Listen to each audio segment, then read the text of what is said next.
Hello everyone, good afternoon, नमस्कार, जय हिंद, राधे राधे, जोहार। मैं आपका जीएस एजुकेटर रोहित कुमार स्वागत करता हूं Y for study which is a part of academy. तो आज एक 30 की क्लास पे 1:30 PM पे जो क्लास है ग्रुप डी के लिए, आज आपको 20 सेकंड का टाइमर मिलेगा और इस 20 सेकंड टाइमर के लिए आपको सोचने का भी समय मिलेगा और आप उस 20 सेकंड टाइमर में आप जवाब देंगे। और आपको पता है कि 25 क्वेश्चन है, 25 क्वेश्चन और 20 सेकंड का टाइमर। मजा आएगा आज, देखते हैं। इन क्लास शुरू करने के पहले, जैसा कि मैं हमेशा कहता हूं कि आप अगर आप CBT 2 की तैयारी कर रहे हैं या ग्रुप डी की तैयारी कर रहे हैं तो आप जो हमारा पेड बैच है ना 11:05 पे आप ये जरूर ज्वाइन करें। बहुत फायदा होगा बच्चे। 11:05 पे और 12:30 बजे SSC में पढ़ा रहा हूं पॉलिटी, ठीक है, दोनों। इसके बाद ज्योग्राफी आएगा तो आप ज्वाइन कर सकते हो। इसके अलावा मैं हमेशा कहता हूं कि UPSI का फॉर्म आप जरूर भरें अगर आपका ग्रेजुएशन कंप्लीट है तो, क्योंकि UPSI 1 अप्रैल से फॉर्म फिल हो रहा है। ठीक है भाई, चलिए आगे देखें आज। और याद करिएगा, कल था संडे और संडे को, प्रत्येक संडे को दोपहर 12 बजे कॉम्बैट होता है। तो आप अभी अगर आप मिस किए हैं तो नेक्स्ट संडे के लिए बिल्कुल तैयार रहें, यानी कमिंग संडे जो होगा। बस कमर कस लीजिएगा। रेफरल कोड, अब यहाँ पर कोड यूज करना होगा आपको खुद स्कॉलरशिप टेस्ट के लिए। उस कोड क्या है तो बाबा10 यूज करके आप अपने आप को इनरोल कर सकते हो, है ना, इनरोल कर सकते हो बच्चे। आगे देखिए। और मैंने क्या कहा कि मैं पॉलिटी पढ़ा रहा हूँ SSC एग्जाम में, तो आप ज्वाइन जरूर करें। इसके बाद में ज्योग्राफी शुरू करें बच्चे। अनअकैडमी पे कोई भी सब्सक्रिप्शन लेना हो तो आप रेफरल कोड बाबा10 लगाकर आप ज्वाइन कर सकते हैं। चलिए, सवाल नंबर 1 आपके सामने ये रहा। The first municipal corporation was setup in 1687 in which place? 1687 में प्रथम नगर निगम किस स्थान पर स्थापित किया गया था? बंबई, कलकत्ता, मद्रास या ऑल ऑफ दिस, ये सभी।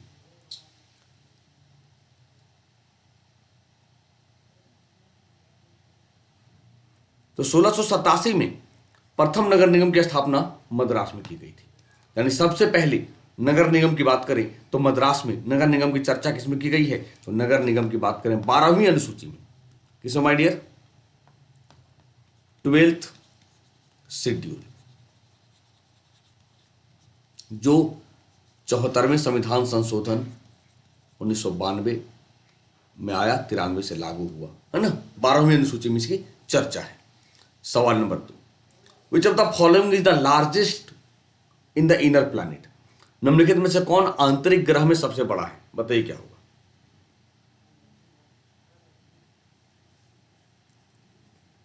जल्दी। आंतरिक ग्रह में सबसे बड़ा क्या होगा? मरकरी, बुध, पृथ्वी, शुक्र, मंगल। तो आंतरिक ग्रह की बात करें पृथ्वी। अब देखो 4 चीजें हैं, इनर प्लैनेट और आउटर प्लैनेट। तो इनर प्लैनेट में क्या क्या होगा? मरकरी, वीनस, अर्थ और मार्स। और आउटर प्लैनेट में जुपिटर, सैटर्न, इसके बाद यूरेनस एंड नेपच्यून। तो ये इनर प्लैनेट में सबसे बड़ा अर्थ है ना। और सबसे छोटा मरकरी। बीच में एस्ट्रॉयड है क्षुद्र ग्रह, चक्कर लगाते हैं मार्स और जुपिटर के बीच रहते हुए सूर्य के चारों ओर, है ना भाई। तो 4 आंतरिक ग्रह जो मैंने बताया, बुध, शुक्र, पृथ्वी और मंगल। और खगोलविद इन्हें स्थलीय ग्रह कहते हैं, क्योंकि इनका निर्माण ठोस चट्टानी सतह है, यानी चट्टान से होता है। बाकी बात जितने सारे प्लैनेट देखा ना आपने, आउटर प्लैनेट, उसे हम गैसियस प्लैनेट कहते हैं, क्योंकि उसका निर्माण गैस से होता है। ठीक है भाई। विच of the following is correct? जल्दी। ये रहा पोल आपके सामने, जो पोल कहते हैं ना हम लोग अनअकैडमी पे। तो ये रहा आपके लिए टाइमर। जल्दी बताइए बच्चे क्या होगा।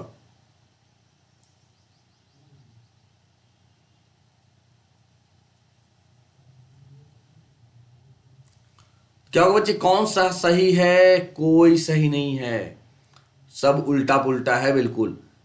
न्यूनतम वेदन क्षमता नहीं, सबसे ज्यादा वेदन क्षमता किसको है? गामा किरणें के पास है ना। तो सही क्या होगा इसका?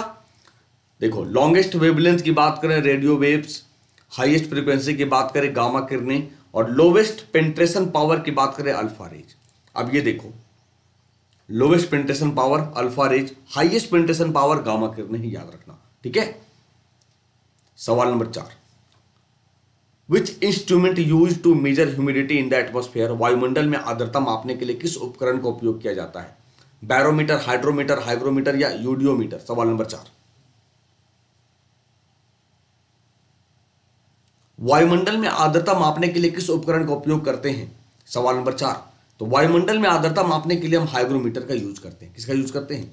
हाइग्रोमीटर का यूज करते हैं, याद रखना। किसका यूज करते हैं? हाइग्रोमीटर का यूज करते हैं। तो सर बैरोमीटर क्या करेगा? तो एटमॉस्फेरिक प्रेशर, वायुमंडलीय दबाव को मेजरमेंट करेगा। ये देखते हैं। हाइग्रोमीटर की बात करें, एक मौसम यंत्र है जिसका उपयोग वायुमंडल में ह्यूमिडिटी, आर्द्रता को मापने के लिए करते हैं। जबकि यूडियोमीटर का एक प्रयोगशाला उपकरण है जो या तो एक फिजिकल या केमिकल परिवर्तन के बाद गैस मिश्रण का जो वॉल्यूम है उसमें क्या चेंजेज होगा वो यूडियोमीटर से मेजरमेंट करते हैं। किससे? यूडियोमीटर से मेजरमेंट करते हैं।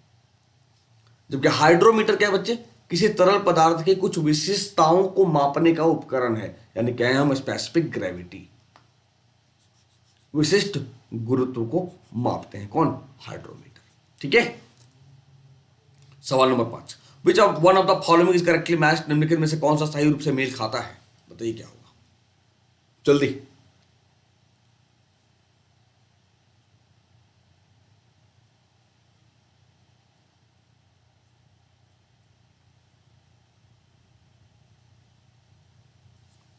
जल्दी। विच of the following is correctly matched, कौन सा मैच करता है? खजुराहो चंदेल। खजुराहो कहाँ? मध्य प्रदेश में। और यहीं पे आपको याद होगा कंदरिया महादेव मंदिर है। यहीं पे याद होगा आपको कंदरिया महादेव मंदिर है। तो एकमात्र जो मेल खाता है वो खजुराहो चंदेल है। बाकी बात, मदुरै अपने मीनाक्षी अम्मन मंदिर के लिए प्रसिद्ध है, जिसे हम सुंदरेश्वर कहते हैं, जहां पार्वती या मीनाक्षी के नाम से जाना जाता है। तो मीनाक्षी मंदिर कहां? मदुरै में है ना। मूल मंदिर का निर्माण कुलशेखर पांडे द्वारा किया गया था। एलोरा गुफा किसने बनाया? राष्ट्रकूट ने। महाबलीपुरम किसने बनाया? पल्लव ने। ये चारों डेफिनेशन मैंने आपको बता दिया जो इंपॉर्टेंट होगा आपके आने वाले पेपर के लिए। Which of the following countries known as the country of pagoda, निम्नलिखित में से कौन सा देश पैगोडा के देश के रूप में जाना जाता है? चलिए बताइए। सवाल नंबर 6, जल्दी।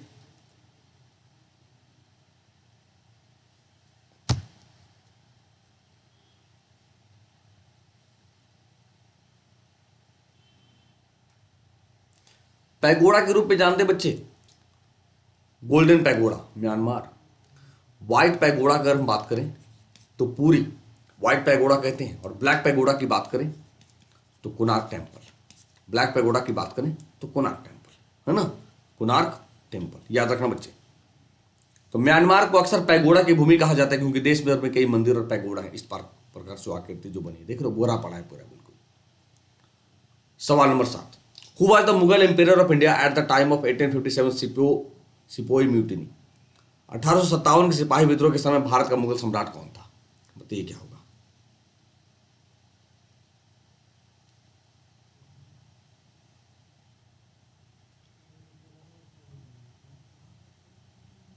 जल्दी। तो भाई क्या होगा? बहादुर शाह सेकेंड, जिसे हम बहादुर शाह जफर भी कहते हैं। बहादुर शाह प्रथम ये गद्दी पर कब बैठता है? 1707 में, जब औरंगजेब की मृत्यु हो जाती है। मोहम्मद शाह को रंगीला बादशाह कहते हैं। अकबर सेकेंड ने उपाधि दी थी, आपको याद होगा, राजा राम मोहन राय को राजा की उपाधि, राजा की उपाधि, है ना। सवाल number 8, when was project snow leopard launched in India? Bharat में स्नो लेपर्ड परियोजना कब शुरू हुई है? जल्दी।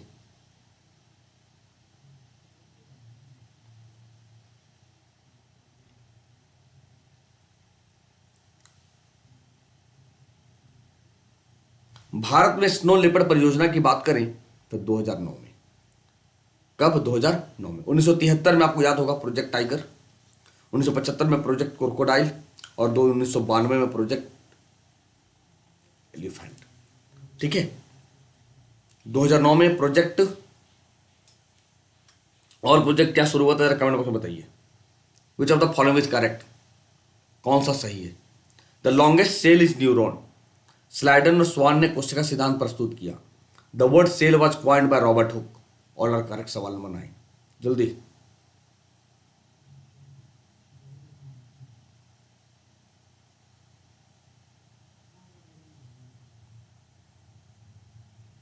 तो बच्चे all are correct. The longest cell is neuron. हाँ, स्लाइडन और स्वान ने कोशिका सिद्धांत प्रस्तुत किया और कोशिका शब्द रॉबर्ट हुक के द्वारा गढ़ा गया था। It is clear. क्लियर है ना भाई? अगर क्लियर होगा तो थंब दिखाना जरूर, लाइक जरूर ठोकना अगर मजा आ रहा होगा तो। सवाल number 10, which of the following is correct? निम्न में से कौन सा सही है बताइए। कई सारे साइंस के जो आपकी डिस्कवरी है, इन्वेंशन है, जो आज रिवीजन हो जाएगा।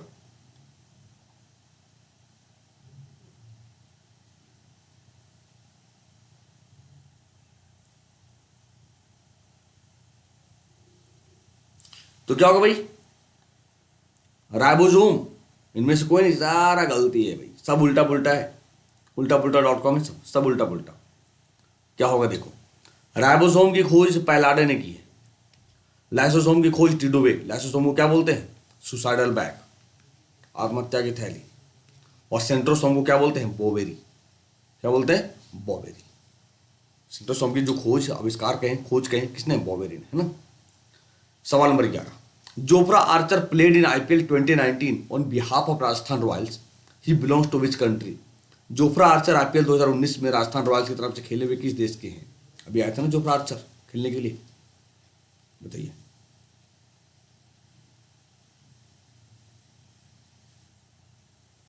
तो जोफ्रा आर्चर बच्चा किससे? इंग्लैंड से। अभी मैंने हिंट दिया कि अभी आया था ना खेलने के लिए, इंग्लैंड।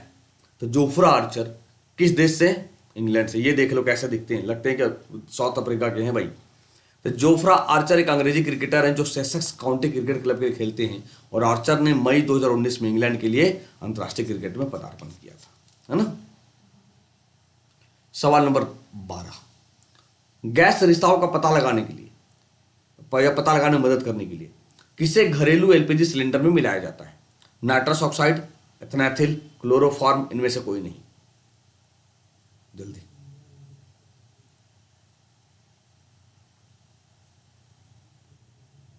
तो किसे मिलाते हैं माय डियर? एथेनाथिल। तो गैस रिसाव का पता लगाने में मदद करने के लिए घरेलू LPG सिलेंडर में एथेनाथिल को मिलाते हैं। किसे मिलाते हैं? एथेनाथिल को मिलाते हैं, बिल्कुल याद रखना, ठीक है। तो एथेनाथिल, जिसे आमतौर पर एथिल मरकप्टैन के रूप में जानते हैं, क्या कहते हैं उसे? एथिल मरकप्टैन। मिथाइल मरकप्टैन नहीं, एथिल मरकप्टैन के रूप में जानते हैं। एक विशिष्ट गंध के साथ एक स्पष्ट तरल है। केमिकल फॉर्मूला आपके सामने ये रहा, है ना। आगे देखो, सवाल number 13, the green revolution was launched in which fibre plan? हरित क्रांति किस पंचवर्षीय योजना में शुरू की गई थी? Second five year plan, fifth five year plan, fourth five year plan, none of this. अच्छा, सीटी की आवाज आ रही है आपकी?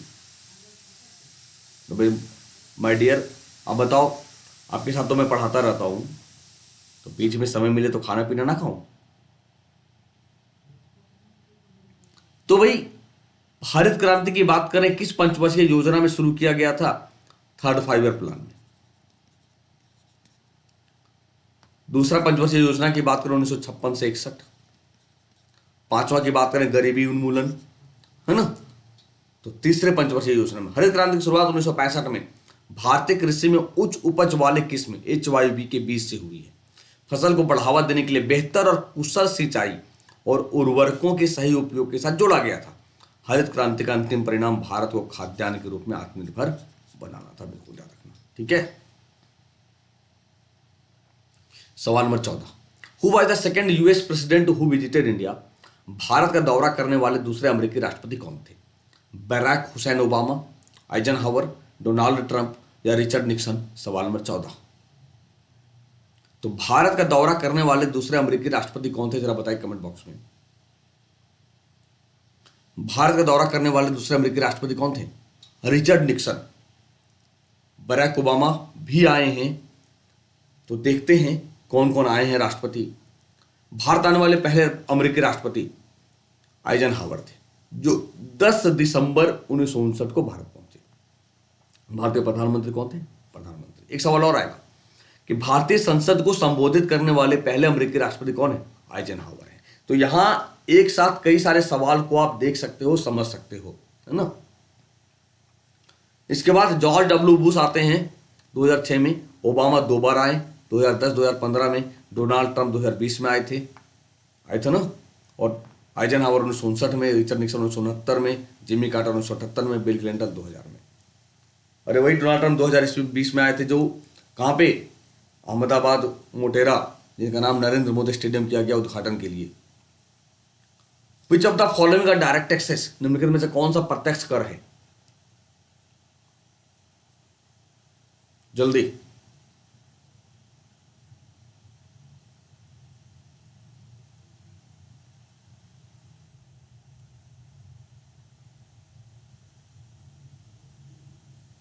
Custom duty, excise duty, sales tax, या नन ऑफ द, जिनमें से कोई नहीं। तो कौन सा प्रत्यक्ष कर है आप बता सकते हो क्या? कोई प्रत्यक्ष कर नहीं, सब क्या है? इनडायरेक्ट टैक्सेस है, सब इनडायरेक्ट टैक्सेस है, सब अप्रत्यक्ष कर है, सब अप्रत्यक्ष कर है ना। Which of the following is nearest to the Tropic of Cancer, कौन कर्क रेखा के सबसे नजदीक है? राउरकेला, प्रयागराज, रांची, पटना। ये रहा आपके सामने टाइमर, बताइए क्या होगा?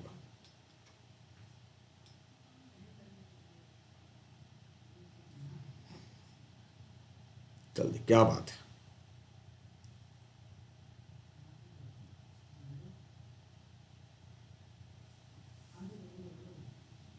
तो कौन कर्क रेखा के सबसे नजदीक है? रांची, जहां मैं अभी हूं बैठा। तो 8 राज्य है। अब देखो, उड़ीसा से इंटर करता है क्या? नहीं। यूपी से नहीं, बिहार से नहीं, काटो ना, निकालो ना। तो मिजोरम, त्रिपुरा, वेस्ट बंगाल, राजस्थान, गुजरात, मध्य प्रदेश, छत्तीसगढ़ और झारखंड। कितना हो गया? देखो, 2 2 4 2 6 2 8 राज्य। कितने? 8 राज्य, है ना, याद रखना। सवाल number 17, which of the following statement is false? उपराष्ट्रपति की शक्तियां लोकसभा अध्यक्ष के समान है। उपराष्ट्रपति अधिकतम 1 वर्ष तक कार्यवाहक राष्ट्रपति के रूप में कार्य कर सकता है। उपराष्ट्रपति राष्ट्रपति को अपना त्यागपत्र देता है। उपराष्ट्रपति अपने पद पर पुनः चुने जा सकते हैं। सवाल नंबर 17, जल्दी, क्या होगा? अरे भाई, 2। अच्छा, ये देखो, उपराष्ट्रपति राज्यसभा का पदेन सभापति होता है, तो लोकसभा अध्यक्ष के समान है, बिल्कुल है। राष्ट्रपति को अपना त्यागपत्र देगा और दोबारा चुना नहीं जाएगा, बिल्कुल चुना जाएगा। जैसे देखो, आप हामिद अंसारी चुने गए थे, हामिद अंसारी हैं, सर्वपल्ली राधाकृष्णन हैं। उपराष्ट्रपति अधिकतम 6 माह तक कार्यवाहक राष्ट्रपति के रूप में कार्य करता है। 6 माह के अंदर हमें राष्ट्रपति का चुनाव कराना पड़ेगा, ये याद रखना, है ना। सवाल number 18, who compare the Dandi march to Napoleon's march of Paris on his return from Elba? किसने एल्बा से लौटने पर दांडी मार्च की तुलना पेरिस की नेपोलियन मार्च से की थी? सवाल नंबर 18,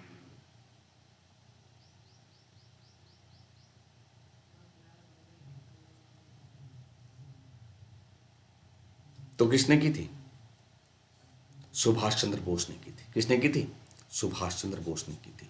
तो एल्बा से लौटने पर दांडी मार्च की तुलना पेरिस की नेपोलियन मार्च से की थी सुभाष चंद्र बोस ने। किसने की थी माय डियर? सुभाष चंद्र बोस ने की थी, बिल्कुल याद रखना। सवाल number 19, who issues erectile bond? चुनावी बॉन्ड को कौन जारी करता है? Government of India, election commission, commercial bank या सेंट्रल बैंक?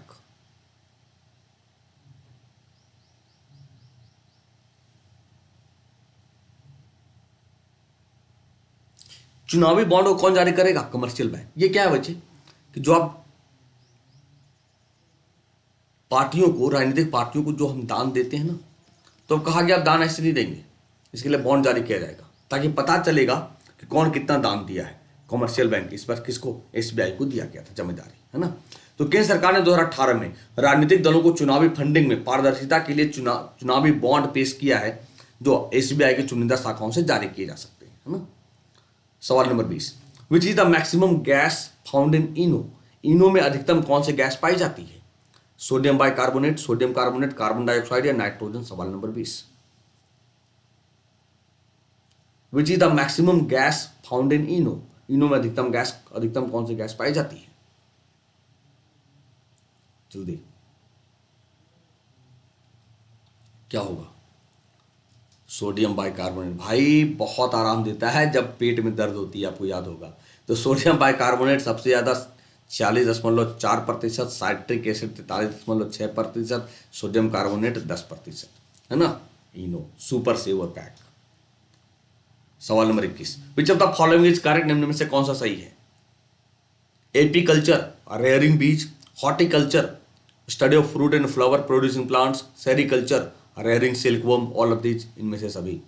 सवाल नंबर 21,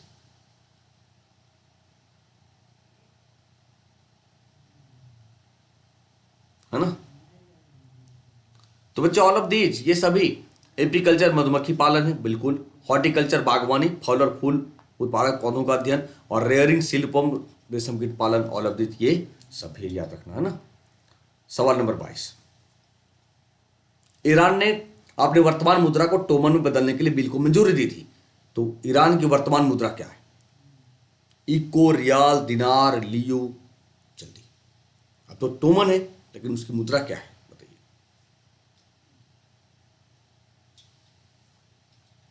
रियाल। क्या होगा माय डियर? रियाल। अब क्या चलता है? टोमन चलता है, याद रखना। तो ईरान ने राष्ट्रीय मुद्रा संप्रदाय पर एक बिल को मंजूरी दी थी, और यह अमेरिकी प्रतिबंधों के कारण ऐसा हुआ था। तेहरान और हसन रूहानी राष्ट्रपति हैं। सवाल नंबर 23, मध्य प्रदेश के हबीबगंज रेलवे स्टेशन को पब्लिक प्राइवेट पार्टनरशिप मोड में किस रेलवे स्टेशन की तर्ज पर पुनर्विकास किया जा रहा है? Rio de Janeiro, Brazil, Amsterdam, Heidelberg, London, क्या होगा? हबीबगंज रेलवे स्टेशन भोपाल के पास, मैं आपको हिंट भी दे दे रहा हूं। क्या? भोपाल के पास। हिडलबर्ग, हिडलबर्ग जर्मनी की तर्ज पे, हिडलबर्ग जर्मनी की तर्ज पे, है ना। तो हिडलबर्ग दक्षिण पश्चिम जर्मनी में नेकर नदी पर एक स्थित शहर है। किस नदी किनारे? ये नेकर नदी के किनारे है। कहां पे? नेकर नदी के किनारे है। सवाल नंबर 24, किस देश ने कोविड-19 नकारात्मक प्रमाण पत्र को विदेश यात्रा के लिए अनिवार्य कर दिया?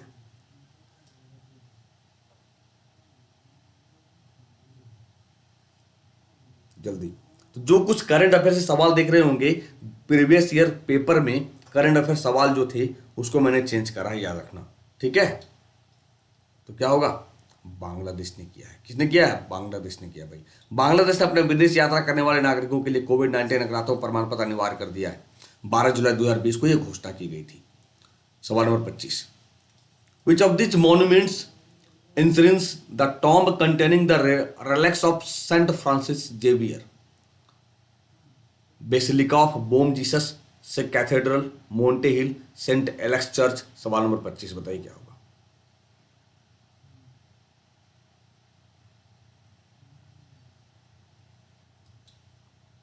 तो क्या होगा भाई? बेसिलिका ऑफ बोम जीसस, है ना। तो Basilica of Bom Jesus Bharat के गोवा में स्थित है बच्चे, यूनेस्को का वर्ल्ड हेरिटेज साइट है, और बेसिलिका में सेंट फ्रांसिस जेवियर के शव अवशेष हैं, बिल्कुल याद रखना। तो ये था आज का सेशन, छोटा सेशन था लेकिन इफेक्टेड, जो आपके एग्जाम पॉइंट ऑफ व्यू से बहुत इंपॉर्टेंट होगा। फिर से मैं बता दूं कि मेरी पेड बैचेस रेलवे में 11/5 पे चल रही है। अभी मॉडर्न हिस्ट्री पढ़ा रहा हूँ, बिल्कुल बेसिक से फाउंडेशन। तो आप ज्वाइन कर सकते हो हमारे साथ यहाँ पर भाई, ठीक है बच्चे। और यूपीएसआई जरूर भरें, यूपीएसआई जिनका ग्रेजुएशन कंप्लीट है, और रेलवे सब्सक्रिप्शन में ही यूपीएसआई आपको मिल जाएगा, ठीक है। और एसएससी में मैं भी पॉलिटी पढ़ा रहा हूँ, इसके बाद मैं ज्योग्राफी पढ़ाऊंगा बच्चे। प्रत्येक संडे को कॉम्बैट होता है। कल आपने मिस किया, अगर मिस किए तो नेक्स्ट संडे के लिए तैयार रहिए रेफरल कोड बाबा10 लगाकर, ठीक है। अनअकैडमी पे कोई भी सब्सक्रिप्शन लेना हो, रेफरल कोड बाबा10 लगाकर आप ज्वाइन कर सकते हैं। अगर सेशन अच्छा लगा होगा तो लाइक करना, शेयर करना अपने दोस्तों के साथ। मिलते हैं फिर इसी समय 1:30 PM पे। तब तक के लिए अपना ख्याल रखिए। शुक्रिया।